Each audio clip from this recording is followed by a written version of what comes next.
විශේෂයෙන්ම විශාල ආපදාවට ලක්විච්ච රටම මේ මොහොතේ විශේෂයෙන් බදුල්ල දිස්ත්‍රික්කයේ ආපදාවට ලක්විච්ච ජනතාවට වෙනුවෙන් මගේ ශෝකයත් කනගාටුවත් ප්‍රකාශ කරමින් කරු නියෝජ්‍ය කතානායකතුමනි ආචාර්යසිල්ලා එතුමාගේ කතාවේ තුල තිබිච්ච එක් කාරණයක් පිළිබඳව මට මතක් වෙන්නේ ඒකට පිළිතුර දෙන්න ආණ්ඩු පක්ෂේ කවුරුත් නැහැ.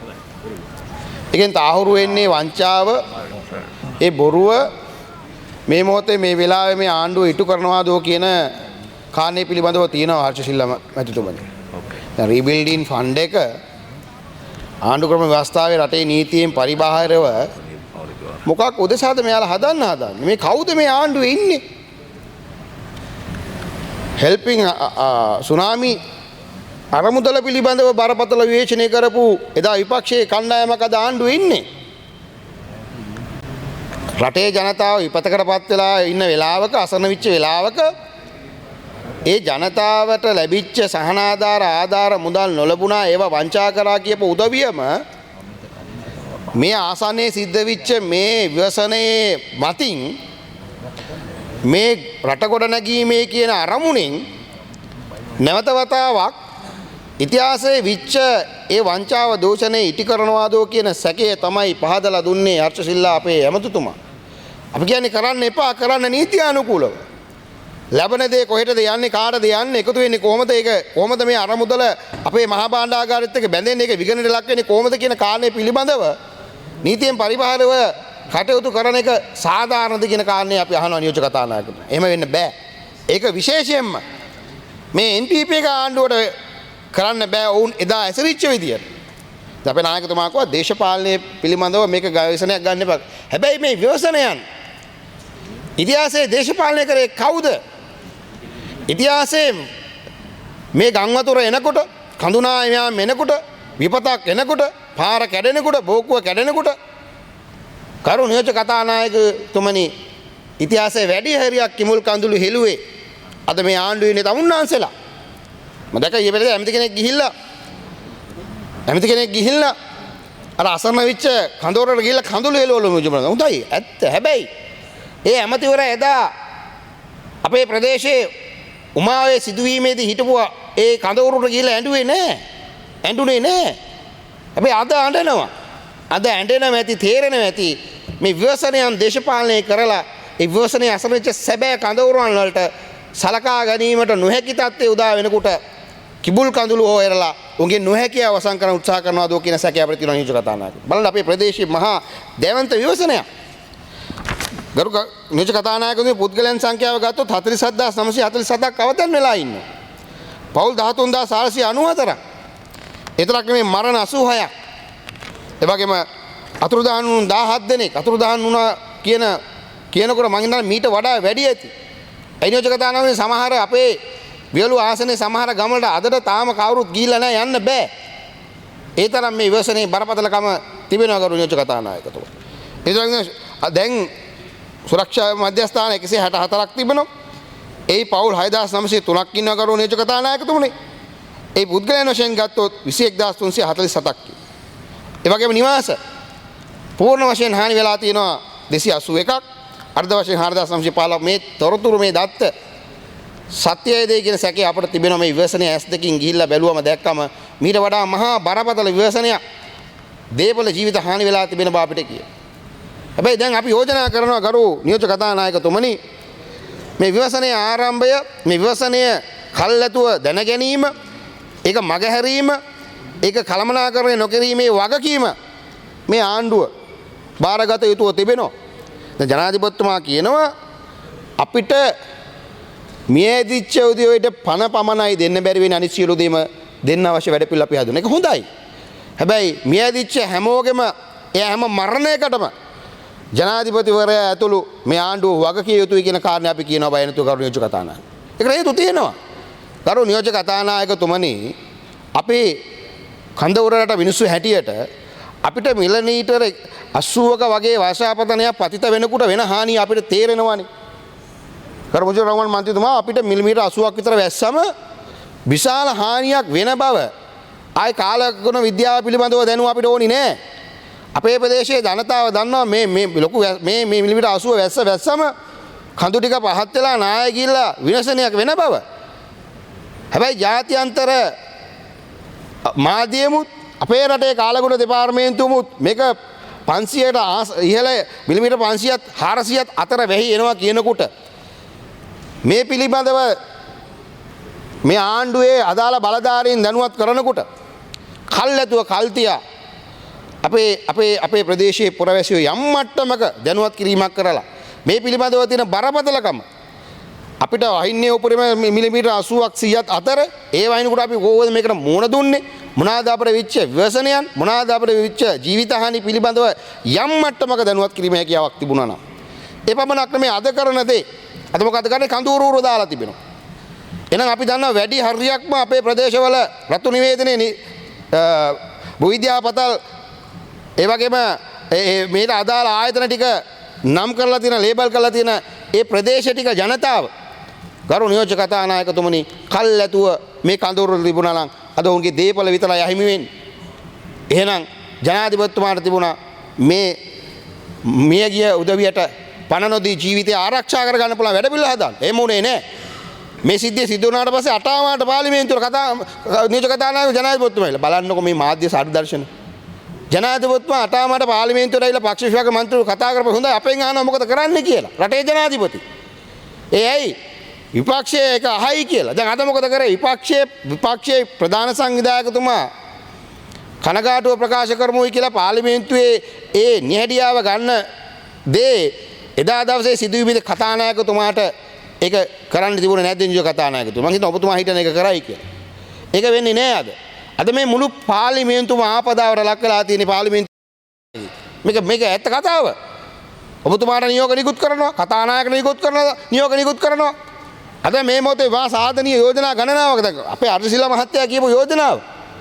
එහෙනම් පාර්ලිමේන්තුව දැනවත් කරලා පාර්ලිමේන්තුවේ යෝජනා සම්මතික මේක වැඩ පිළිවෙල අද අපිට කරන්න තිබුණා. ඒකයි අපි කියන්නේ පාර්ලිමේන්තුව මේ වෙලාවේ වැදගත් ජනතාව වෙනුවෙන් ගන්න තියෙන රෙගුලාසි නීතික හදන්න පාර්ලිමේන්තුවේ මේ ආපදාව පිළිබඳව ප්‍රමුඛතාවය දීලා කතා කරන්න අවස්ථාව හදලා දෙන්න කියලා. මේ අද අපි මොකද කරන්නේ?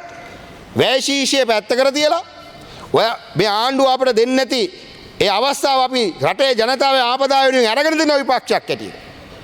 මේ අද අපි කතා කරන්නේ මේ ආණ්ඩුවේ තියෙන වැය ශීර්ෂය පැත්තක තියලා. ඇයි මේ අකීරකු පාර්ලිමේන්තුවේ නැතර රවුල් මන්ත්‍රීතුමා. දැන් අපි ආණ්ඩුවේ යම් කාර්යයක් පිළිබඳව අපි ප්‍රශ්න කරාම අගමැතිතුමිය තමයි කරු කතානායකතුමනි උත්තර දෙන්න ඕනේ. ආණ්ඩුවේ ප්‍රධානියා ජනාධිපති නැතුණාට අගමැතිතුමිය. හැබැයි එතුමිය ඉද්දි මොකද වෙන්නේ? ඔබතුමාලාට මේකට නියෝග නිකුත් කරන්නේ කවුද? ඉතින් මෙන්න මේ ආපදාවෙන් මේ පාර්ලිමේන්තුව ගලවා ගත යුතු තිබුණා රටේ ජනතාව වෙනුවෙන්.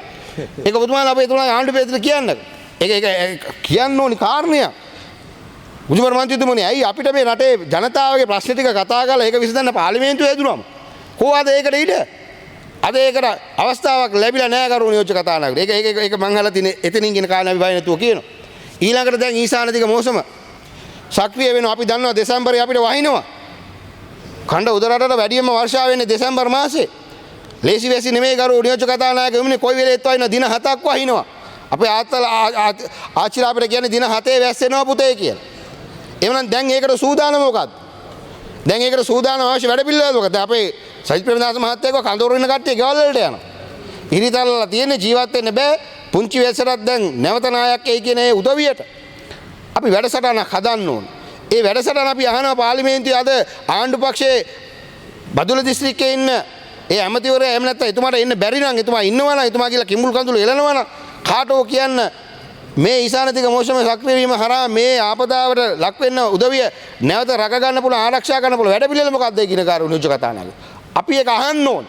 අපේ ජනතා නියෝජ්‍යයේ ජනතාව නැවත බේර ගන්න නම් අපට ආණ්ඩුවට යෝජනා කරන්න වෙනවා. ඔවුන්ට කඳවුරු තුල ඉන්නත් එම කඳවුරු තුල ඔවුන්ට අවශ්‍ය කරන සියලුම අවශ්‍යතාවයන් ඉටු කරන්න අවශ්‍ය වැඩ පිළිවෙල හදන්න. එහෙම අද වෙන්නේ නැහැ. මම දන්නේ බදුල්ලේ විතරක් නෙමෙයි රටේම අහලා බැලුවම එහෙම දෙයක් සිද්ධ වෙන්නේ නැහැ. අපේ රටේ අහිංසක ජනතාව උතුර දකුණු නැගෙනහිර හැම ජනතාවම එකට එකතු වෙලා හැම විවසනදී ආපදාවකදී අත්වැල් බැඳගත්තා. ඒ අත්වැල් බැඳ ගැනීම අද සමාජය තුළ තිබෙනවා. ඒ සමාජය තුළ තියෙන එක දකින්නවා. හැබැයි ඒ එකතු වෙන බඩු ටික බේවන්න ටික බෙදෙනකොට ගිහිල්ලා රතු දරුවේ කැප් එක දාගෙන හිටියට වැඩක් වෙන්නේ නැහැ නියෝජ්‍ය කතානායකතුමනි. ඒක කරන්න එපා. ඒක වැරදි. ඒ නිසා එදා ඉතිහාසයේ ඔයාලා දේශපාලන වශයෙන් මේ ආපදා ලක් කරේ ලඝු කරේ ඒ විදියට අද ditta ධම්ම වේදනීය මේ ආණ්ඩුවට කර්මයේ පරිසම් දීලා තිබුණා. වෙයින් තැවෙන්නේ අසරණ වෙලා තියෙන්නේ. මේ ආපදාවෙන් මිරිගිච්ච පෙරිච්ච රටේ ජනතාවයි කියන කාරණේ මේලා මතක් කරන කරුණ දෙතුවා. ඒ වගේම මට ලොකු සැකයක් තිබෙනවා. එක පැත්තකින් මේ ආණ්ඩුවේ මේ ව්‍යසනය සැබවින්ම රටේ ජනතාවට තොරතුරු ලබා දෙන්න අවශ්‍ය වැඩ පිළිවෙල හැදුවද නැද්ද කියන කාරණේ. ඒ වගේම අද මොකද කරන්න හදන්නේ? අද මේ මාධ්‍ය මර්ධනය සඳහා රටේ නීතිය අවනීතිය බවට පරිවර්තනය කරන කටයුතු කරන්න හදනවා. ඒක හදිසි නීතිය ක්‍රියාත්මක කරන්න ඕනේ. මේ ආපදාවෙන් ගලව ගන්න ඕනේ. අවශ්‍ය වැඩ පිළිවෙල හදා ගන්න. හැබැයි රාජ්‍ය ආරක්ෂක භාර ඇමතිවරයා මොකද නිලධාරීන් කියන්නේ? යම් තොරතුරක් යම් විස්තරයක් ඒක දෙනවා නම් ඒක රජයට බලපානවා නම් ඒ හදිසි නීතිය අධිය වුණ අවශ්‍ය කටයුතු කරන්න මොන විලිනැති නැති වැඩක්ද නියෝජක කතානායකතුමනි? එහෙම කියන්න පුළුවන්. එහෙම කියන්න පුළුවන් වැඩපිළිවෙලක් මේ ආණ්ඩුව තුලින් එනවයි කියන කාරණේ දකින්නවද මේ රටේ පුරවැසියෝද? ඒ එක්කානේ කරුණ නියෝජක කතානායකතුමනි.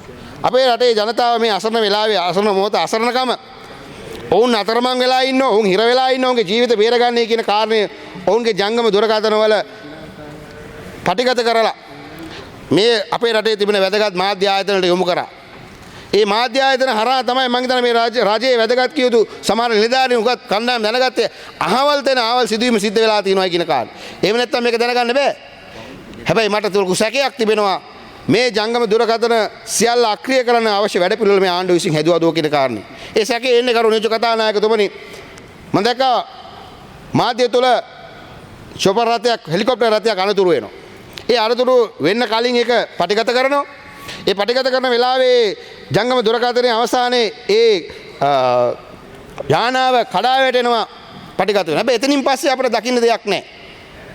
ඒ ආයනාව තුළ ආව කොට්ටිය කොහොමද බේරාගත්තේ? ඔවුන් කවුද? ඒ සිදුවීම මං හිතන්නේ මේ මොහොතේ එතනින් එහාට පටිගත වෙන්න ඕනේ නියෝජක කතානායකතුමා. අදටත් මේ මොහොතේත් මේ මාධ්‍ය තුළ ඒක දකින්නේ නැහැ. Honorable Chaminda Vijayasiri, you have 2 more. නිසා ඔබ රටේ ජනතාව අසරණ වෙලා ඉන්න, රටේ ජනතාව හිර වෙලා ඉන්න, තමන්ගේ ජීවිත ගලවා ගන්න කියන ඒ කාරණය මේ මාධ්‍ය හරහා තමන්ගේ ජංගම දුරකථන හදා ඒ ඉල්ලීමේ සියල්ල දැනුවත්ව නොදැනුවත්ව ඔබ ඒක නතර කරයි කියන සැකය මට තිබෙනවා.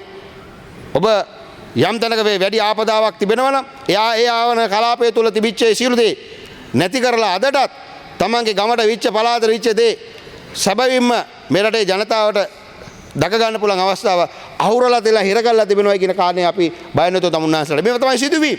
එහෙම කරන්න එපා.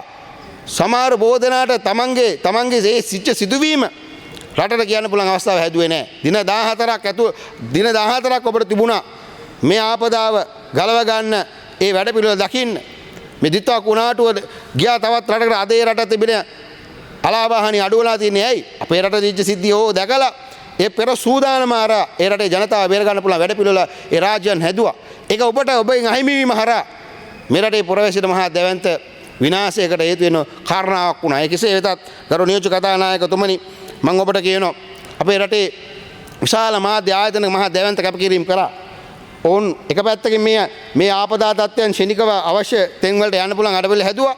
ඒ නොනැති හැමදාම ක්‍රියාත්මක කරපු ඒ ආපදා සහන සපයන්න පුළුවන් වැඩ පිළිවෙල ඉටු කරන්න මහා දැවැන්ත කාර්යභාරයක් කරා. ඔවුන් නොහිටින්න නම් මං හිතන්නේ මේ රටේ ජනතාව තාමත් මීදන් විච්ච තැන්වල මීදන් වෙලා ඉන්නේ. හැබැයි එවැනි කාරණා කරන ඒ සියලු ආයතන අනපනත් ගෙනල්ලා නීති ගෙනල්ලා හරස් කරලා ඔබේ නොහැකියාව අවසන් කරන්න උත්සාහ කරන්න එපයි කියන ඉල්ලීම අපි ආණ්ඩුවෙන් කරන නිසා මේ මාධ්‍ය මර්ධනය තුල මේ සත්‍ය තොරතුරු දැන ගැනීම වළක්වීම තුල ඔබ මහා දැවැන්ත හානියක් ඔබේ ආණ්ඩුව තුලින් ඉටු කරන්න කටයුතු කරන නිසා මම හිතනවා කරු නියෝජක කතානායකතුමනි කෙසේ වෙතත් ආණ්ඩුවට ලොකු වගකීමක් තියෙනවා මේ ආපදාවෙන් ගිලහිච්ච ජනතාවගේ ජීවිත යථාතත්ත්වයට ගෙන පුළුවන් වැඩ පිළිවෙල හදන්න. දැන් රුපියල් 25000 දෙනවාට කිව්වට තාම දීලා නැහැ. එන එක දෙන්න ඕන. හැබැයි 25000ට වඩා දෙන්න පුළුවන් කියන ප්‍රමාණය ඔබේ මුදල් තිබෙනවා. ඊට එහා මුදල් ටික දීලා ඒ ජන ජීවිතය යථාතත්ත්වයට පත් කරගන්න පුළුවන් වැඩ පිළිවෙල හදන්න. දැන්වත් බොරු කියන එක නවත්තන්න. අපේ ඉතිහාසයේ තියෙන බොරු කිව්වම බොරු කියවම මොකද වෙන්නේ? සබාදාම. ඉතින් අද සබාදාමේ අද කෝප වෙලා තියෙන ඔබේ බොරුවට, ඔබේ මුසාවට. නිසා බොරුවෙන් මුසාවෙන් මේ රටේ අද සබාදාමත් ඔබට විරුද්ධව කටයුතු කරන නිසා සැබවින්ම මේ රටේ ජනතාව ගලව ගන්න පුළුවන් ඒ සාධනීය තැන ගේන්නේ එතෙන්ට අවශ්‍ය සහයෝගය දෙන්න පුළුවන් වැඩ පිළිවෙල අපි ඉටු කරනවා කියන කාරණේ මතක් කිරීම මම නියම බොමෙ සිටි.